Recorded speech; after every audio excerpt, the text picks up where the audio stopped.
Good afternoon to all. I would like to express my presentation in my mother tongue, that is Tamil. Some students will translate it into English for little bit. End of this talk, some student will translate into English. My heading is Sri Lankan Tamil Diaspora, Disappearance and Confrontation. அதாவது இலங்கையின் இருந்து புலம்பெயர்ந்து சென்ற டயஸ்போராக்களும் மற்றும் காணாமல் ஆக்கப்பட்டவர்கள் அது தொடர்பாக ஏற்படுகின்ற மோதல்கள் என்று கூறலாம்.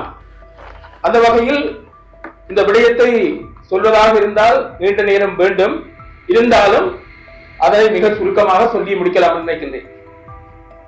காணாமல் ஆக்கப்பட்டவர்கள் என்று சொன்னால் இதன் கதை 1956ஆம் ஆண்டிலிருந்து ஆரம்பமாகிறது.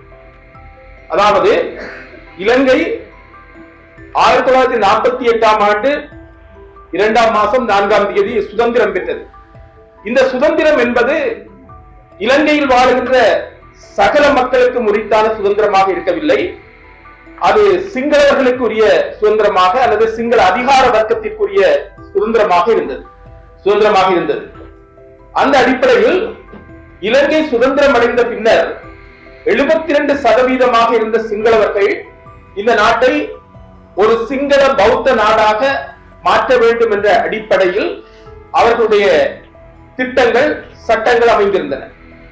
அந்த வகையில் தான் 1948 இருந்து இற்றை வரைக்கும் சிங்கள இனவாத நோக்கத்தோடு பௌத்த மதவாத நோக்கத்தோடு அவர்களுடைய சட்டங்களையும் திட்டங்களையும் உருவாக்கி வந்தார்கள். 1947 நடைபெற்ற தேர்தலில் மலேக மக்கள் சார்பாக, மலேக தமிழர்கள் சார்பாக, இந்திய வம்சாவளி மலேக தமிழர் மக்கள் சார்பாக பாராளுமன்றத்தில் 7 பிரதிநிதிகள் இருந்தார்கள். அவர்களையும் காணாமல் ஆக்க வேண்டும் என்ற அடிப்படையில் பிரஜா உரிமை சட்டம், வாக்குரிமை சட்டம் என்கின்ற சட்டங்களை கொண்டு அவர்களுடைய வாக்குரிமையை பறித்து பிரஜா உரிமையை பறித்து கிட்டத்தட்ட 10 லட்சம் இந்திய வம்சாவளி எமது உறவுகளை அந்த நாட்டில் இருந்து வெளியேற்றுவதற்கான நடவடிக்கை எடுத்தார்கள். ஆகவே இங்கும் எங்களுடைய தமிழ் சகோதரர்களை காணாமலாக்குகின்ற செயல்பாடு சட்டத்தின் மூலமாக ஏற்படுத்தப்பட்டது. அடுத்த கட்டமாக 1956ஆம் ஆண்டில் பண்டாரநாயக்கா அவர்கள் பிரதம மந்திரியாக இருந்த போது அவர்கள் சிங்கள தனிச்சட்டத்தை கொண்டு வந்து தமிழ் மொழியை காணாமல் ஆக்குவதற்கான செயல்பாட்டை மேற்கொண்டிருந்தார். அதாவது தனிச்சிங்கள சட்டம், தனிச்சிங்கள அரசு என்ற அடிப்படையில் அவர் செய்திருந்தார். அந்த 1956ஆம் ஆண்டில் தான் முதலாவது இன அழிப்பு நடைபெற்றது. அம்பாறை மாவட்டத்தில் கல்லோயா திட்டத்தை கொண்டு வந்திருந்தார்கள். அந்த கல்லோயா திட்டத்தில் அந்த நேரத்தில் 152 மக்களை அங்கிருக்கின்ற குடியேறிய சிங்கள குண்டர்கள் அழித்துக் கொண்டார்கள். இது முதலாவது இனப்படுகொலை 1956ஆம் ஆண்டில் நடைபெற்றது. அடுத்த கட்டமாக 1958ஆம் ஆண்டில் அடுத்த இனப்படுகொலை, ஜெனோசைட் என்று சொல்வார்கள், இந்த படுகொலை நடைபெற்றது. இதில் 300 தமிழர்கள் கொல்லப்பட்டார்கள். அதனைத் தொடர்ந்து இந்த இனப்படுகொலை, கடத்தல், காணாமல் ஆக்குகின்ற செயல்பாடு என்பது சர்வசாதாரணமாக நடைபெற்று முடிந்தது. அந்த வகையில் தான் உங்களுக்கு தெரியும், 2009ஆம் ஆண்டு இறுதி யுத்தம் முடிவடைகின்ற போது எங்களுடைய மன்னார் மாவட்ட பிஷப் அவர்களுடைய கருத்தின்படி 1,46,000 தமிழ் மக்கள் வகை தொகை இல்லாமல் காணாமல் ஆக்கப்பட்டிருந்தார்கள். ஆகவே காணாமல் ஆக்கப்படுவதில் உச்சக்கட்டமாக இந்த தொகை அமைந்திருந்தது. இதனை தர்ம ஆணைக்குழு கூட இந்த எண்ணிக்கையை ஏற்றுக்கொள்ளாது விட்டாலும் காணாமல் ஆக்கப்பட்டார்கள் தமிழர்கள் என்பதை ஏற்றுக்கொண்டிருக்கின்றார். எங்களுடைய பாரதிய ஜனதா கட்சியின் ஒரு முக்கிய தலைவரான அமித்ஷா அவர்கள் ஒரு கருத்தை சொல்லியிருக்கிறார். இலங்கையில் இனப்படுகொலை நடைபெற்றிருக்கின்றது என்பதை அவர் ஏற்றுக்கொண்டிருக்கின்றார், பிரகடனப்படுத்தி இருக்கின்றார். ஆகவே இதெல்லாம் இந்தியா சார்பாக சொல்லப்பட்ட கருத்தாக கருதுகின்றோம். எனவே எங்களுடைய மக்கள் திட்டமிட்டு இனப்படுகொலை செய்வதன் மூலமாகவும் கடத்தி காணாமல் ஆக்குவதன் மூலமாகவும் இலங்கையில் ஒரு இன சுத்திகரிப்பு செய்வதற்கான செயல்பாட்டை அவர்கள் மிகவும் துல்லியமாக செய்து கொண்டிருந்தார்கள். ஆனால் சர்வதேச சமூகமும் கண்களை மூடிக்கொண்டிருந்தபடியால் அவர்களுக்கு இந்த இன சுத்திகரிப்பு, இன அழிப்பை செய்கின்ற செயல்பாடு மிக இலகுவாக அமைந்திருக்கிறது. அதைவிட அவர்களுடைய ஒவ்வொரு செயல்பாடுகளையும் நாங்கள் எடுத்து பார்ப்போமாக இருந்தால் 1972 ஆண்டில் பண்டார் நாயக் அவர்களுடைய மனைவியார் சீமாவு பண்டார் நாயக் அவர்கள் பிரதம மந்திரியாக வருகின்றார். 1970 வந்தார். 1972 ஆண்டில் ஒரு அரசியல் யாப்பினை கொண்டு வருகின்றார். அந்த அரசியல் யாப்பு சிங்கள பௌத்த குடியரசை உருவாக்குவதற்கான ஒரு அரசியல் யாப்பு. அதனை சொன்னார்கள் சோசலிச ஜனநாயக அரசியல் திட்டம் என்று சொன்னார்கள். இந்த அரசியல் யாப்பின் மூலமாக தன்னுடைய கணவன் சிங்கள மொழியை பிரகடனப்படுத்தியதை சிங்கள நாடாக காட்ட முற்பட்டார். அவருடைய மனைவி சிங்களம் அரச மகரம மொழி, பௌத்தம் அரச மதம் என்ற அடிப்படையில் சிங்கள பௌத்த ஒரு நாட்டை உருவாக்குவதற்கு சட்ட ரீதியாக, அரசியல் யாப்பு ரீதியாக வழிவகுத்தார். இதுவும் கூட தமிழ் மக்களை காணாமல் ஆக்குவதற்கான ஒரு செயல்பாடாகத்தான் அமைந்திருந்தது. அந்த நேரத்தில் 6 அம்ச கோரிக்கையை தமிழர் ஐக்கிய முன்னணி என்ற அடிப்படையில் கொடுத்திருந்தார்கள். 1972 ஆண்டு காலமாக இருக்க வேண்டும். அதில் கொடுத்திருந்தார்கள் தமிழையும் தேசிய மொழியாக ஏற்றுக்கொள்ள வேண்டும், தமிழை நிர்வாக நீதி பரிபாலன மொழியாக ஏற்றுக்கொள்ள வேண்டும், திட்டமிட்ட சிங்கள குடியேற்றங்களை நிறுத்த வேண்டும், இனவிகிதாசார அடிப்படையில் தொழில் வாய்ப்பு கொடுக்க வேண்டும் என்று அந்த 6 அம்ச கோரிக்கையை அப்படியே ஸ்ரீமாமியார் நிராகரித்து விட்டார். அந்த கோரிக்கை கசக்கப்பட்டு குப்பை தொட்டியில் வீசப்பட்டது என்று அந்த வரலாறு கூறுகின்றது. எனவே ஸ்ரீலங்காவில் இருக்கின்ற சிங்கள பௌத்த இனவாத அரசு என்பது திட்டமிட்டு சிங்களமயமாக்கலையும் பௌத்தமயமாக்கலையும் இலங்கையில் செய்து கொண்டிருக்கின்றது. தமிழர்களை பூண்டோடு அகற்றுவதற்கான அல்லது அழிப்பதற்கான செயல்பாட்டினை செய்து கொண்டிருக்கின்றது. இதற்கு பல உதாரணம். 1983 ஆண்டு நடைபெற்ற கருப்பு ஜூலை. இந்த கருப்பு ஜூலையில் 3000 தமிழர்கள் கொல்லப்பட்டார்கள். அவர்களுடைய சொத்துக்கள் எரித்து நாசமாக்கப்பட்டன. அதன் பின்னர் எங்களுடைய மக்கள் இந்த நாட்டில் வாழ முடியாத நிலையில் இன்று புலம்பெயர்ந்து கிட்டத்தட்ட 1.5 மில்லியன் மக்கள், 15 லட்சம் மக்கள் வெளிநாடுகளில் வாழ வேண்டிய ஒரு துர்ப்பாக்கியமான சூழ்நிலை உருவாக்கப்பட்டது.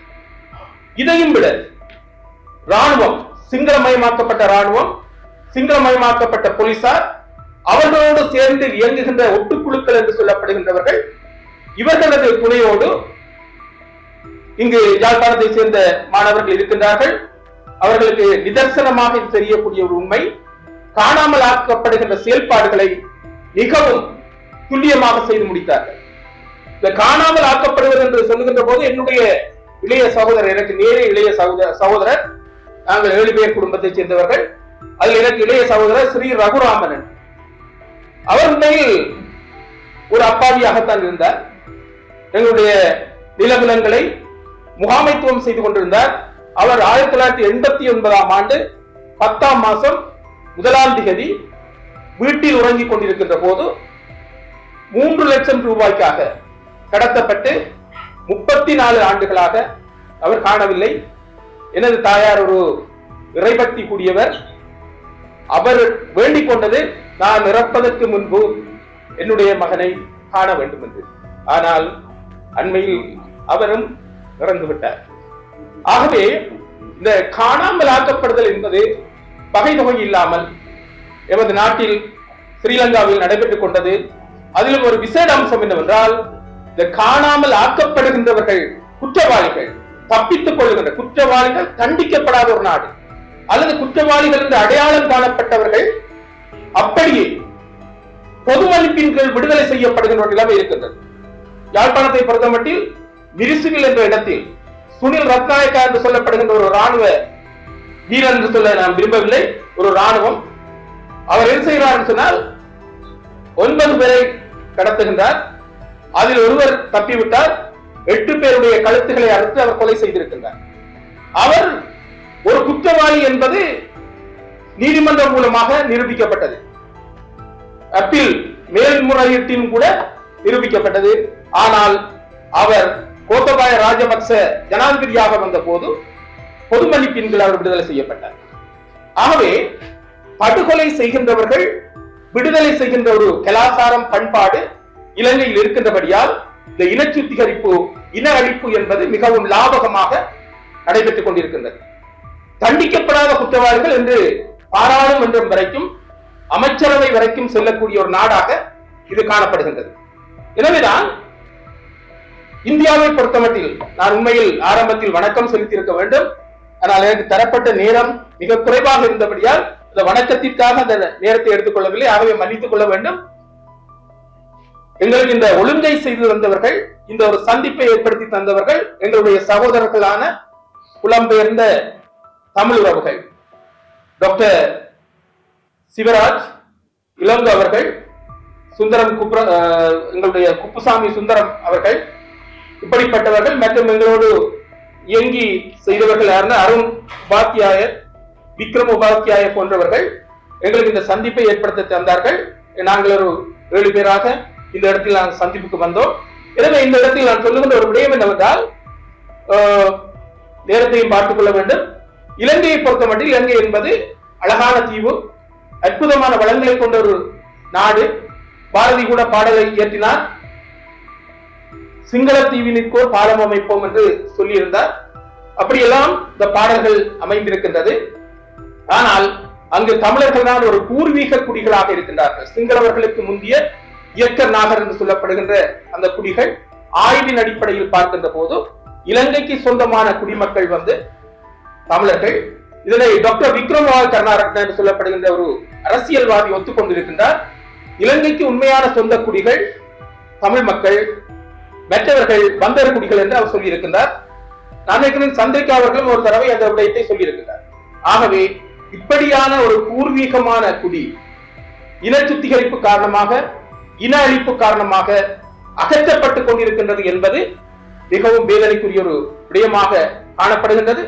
எனவே பாரத தேசத்தை பொறுத்தமட்டில் அது உலகத்தில் ஒரு, அதாவது உப உலகம் என்று சொல்லலாம். எத்தனையோ மொழிகள் இருக்கின்றன, எத்தனையோ மதங்கள் இருக்கின்றன, எத்தனையோ குலங்கள் இருக்கின்றன, எத்தனையோ கலாச்சாரங்கள் இருக்கின்றன. ஆனால் நாம் இந்தியர், ஐ அம் இந்தியன் என்று சொல்லுகின்ற அந்த வார்த்தையினூடாக இந்தியா பிளவுபடாமல், துண்டுபடாமல் ஐக்கியமான தேசமாக இருக்கின்றது. அதுதான் எங்களுடைய விக்னேஸ்வரன் ஐயா அவர்கள் சொன்னார். எத்தனையோ மொழிகள் பேசுகின்ற, எத்தனையோ மதங்கள் உள்ள நாடு கட்டுக்கோப்பாக இருக்கின்ற போது, இரு மொழிகள் பேசுகின்ற இந்த நாட்டில் அதனை ஒற்றையாட்சி முறையின் கீழ் ஆள முடியாமல், சமூக ரீதியாக, பொருளாதார ரீதியாக, கலாச்சார பண்பாட்டு ரீதியாக ஒரு தோல்வியடைந்த நாடாக இலங்கை இருக்கின்றது. இந்த வேளையில் நிச்சயமாக பாரதம் தமிழ் மக்களுடைய பண்பாட்டோடு, மொழியோடு, விழுமியங்களோடு மிகவும் பின்னி பிணைந்து காணப்படுகின்ற இந்த பாரதம் நிச்சயமாக தமிழ் மக்கள் சுய நிர்ணய உரிமையோடு உங்களுக்கு என்ன தீர்வு கிடைக்க வேண்டும் என்று எங்களுடைய விக்னேஸ்வரன் அவர்களிடம் கேட்டார்கள். நான் சொல்லுகின்ற விடயம் என்னவென்றால், தமிழ் மக்களுக்கு என்ன தீர்வு கிடைக்க வேண்டும் என்பது வடக்கு கிழக்கு பகுதியில் நடாத்தப்படுகின்ற ஒரு ரெஃபரண்டம், பொதுசன வாக்கெடுப்பு மூலமாகத்தான் தீர்மானிக்க வேண்டும். கடந்த காலத்தில் 13வது திருத்தம் செய்யப்பட்ட போது அது கூட தமிழ் மக்கள் சார்பாக கேட்கப்படாமல் இலங்கையும் இந்தியாவும் செய்து கொண்ட ஒப்பந்தத்தின் காரணமாக உருவாக்கப்பட்டது. அதில் இப்போது மாகாண சபை தேர்தலும் இல்லை, போலீஸ் அதிகாரமும் இல்லை, அதே போன்று காணி அதிகாரமும் இல்லை. ஒவ்வொரு அதிகாரமாக பிடுங்கப்பட்டு அதில் உள்ள சாறுகள் விழுங்கப்பட்டு சக்கைகளாக வைத்திருக்கின்றார்கள். இப்போது அந்த யாப்பை கூட அழித்து விடுவதற்கு ஏற்ற விதத்தில் செயற்பாடுகள் இருக்கின்றன என்பதை கூறிக்கொண்டு, இன அழிப்பு, கடத்தல் போன்ற செயற்பாடுகள், காணாமலாக்கப்படுகின்ற செயற்பாடுகள் நடைபெற்றன. இதற்காக உள்ளூர் மட்டத்திலும் எமது காணாமல் போன உறவுகள் போராடி கொண்டிருக்கிறார்கள். டயஸ்போராக்களை பொறுத்த மட்டிலும் அவர்களும் குரல் கொடுத்து போராடி கொண்டிருக்கின்றார்கள். இந்த போராட்டம் ஐக்கிய நாடுகள் சபையில் மனித உரிமை பேரவை வரை கொண்டு செல்லப்பட்டது. அதன் போது 31(1) என்ற தீர்மானத்தின்படி உண்மைகளை கண்டறிய வேண்டும், நீதி வழங்க வேண்டும், அதே போன்று நல்லிணக்கத்தை ஏற்படுத்த வேண்டும், இனியும் ஒரு தடவை இன அழிப்புகள் நடைபெறாமல் பார்த்துக் கொள்ள வேண்டும் என்றெல்லாம் உபதேசம் செய்தார்கள். அந்த உபதேசம் இதுவரைக்கும் 10 ஆண்டுகள் கடந்தும் கூட நிறைவேற்றப்படவில்லை. ஆகவே வார்த்தைகளால் இனவாதிகளை திருத்த முடியாது, மதவாதிகளை திருத்த முடியாது என்பதை கூறிக்கொண்டு, நேரம் செல்லுகின்றபடியால் எனது உரையினை நிறைவு செய்கின்றேன். நன்றி, வணக்கம்.